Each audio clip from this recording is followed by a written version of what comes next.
Well, we're joined now by Matthew Goodwin, Professor of Politics and International Relations at the University of Kent. And also joining us is Conservative political commentator Dominique Samuels. Matthew, let's start with you. I mean, it strikes me that it's very clear Boris Johnson went to this event on the 20th of May. That very same day, Oliver Dowden addressed the nation in one of the coronavirus press conferences, reaffirming that the law, it wasn't guidance, it was the law that you could only meet one other person outside at a distance of 2 metres. So effectively, the Prime Minister has broken the law. Can he survive that?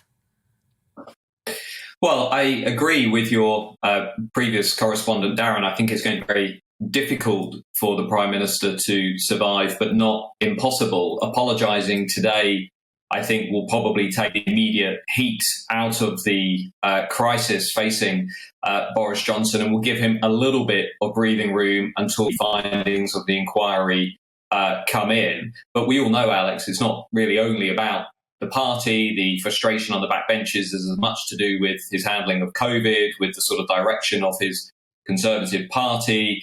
And so the immediate crisis, the immediate departure even of Boris Johnson might not happen today or tomorrow, but I think it's firmly on the landscape. The question is when, not if.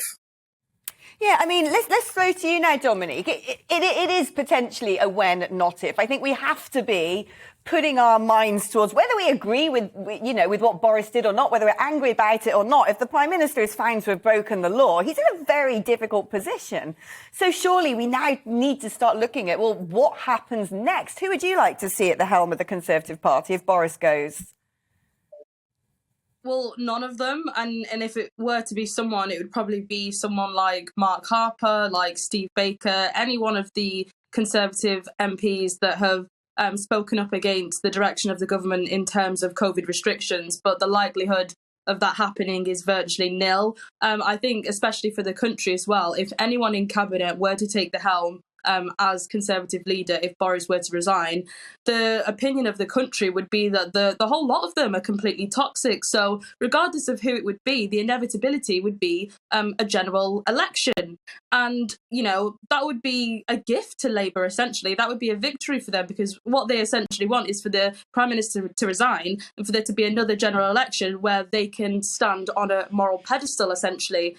My fear with that is, judging by, how Welsh Labour has behaved, for example, with COVID restrictions, a lot of the time putting them in place prematurely, would be in lockdown within a click of a finger. And where Boris is concerned, I think it's clear he is very sceptical of continuing on with COVID restrictions. He's set to remove all of them on the 26th of January. So, yeah, I think it's better the devil you know for now. And going back to you, Matthew, I mean, Dominique makes an interesting point there, doesn't she? And she's sort of saying that she'd want someone like Mark Harper, Steve Baker. I mean, whether or not they could break through, I don't know. Would this go to a general election? You're a bit of a master when it comes to things like psephology and reading the political tea leaves. What do you think something like a change of leadership or a general election, what effect would that have on the Conservative Party? And what sort of way might the country turn?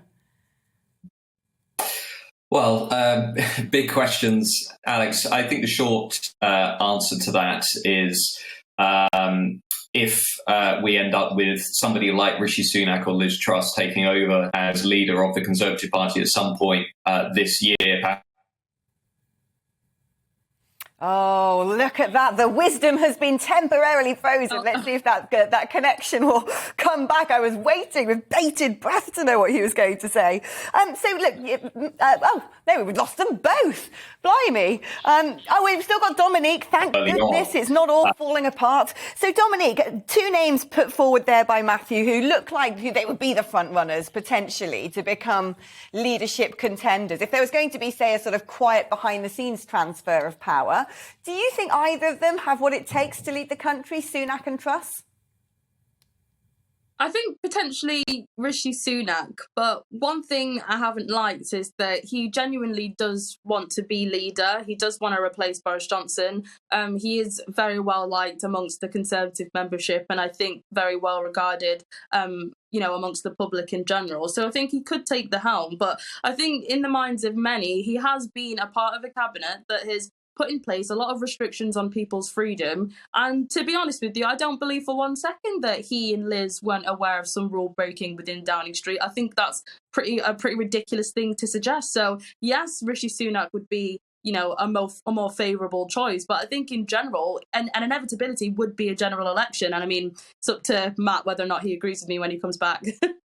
And if there was a general election, would you still stick with the Conservative Party, or would you potentially look to go shopping elsewhere with your vote?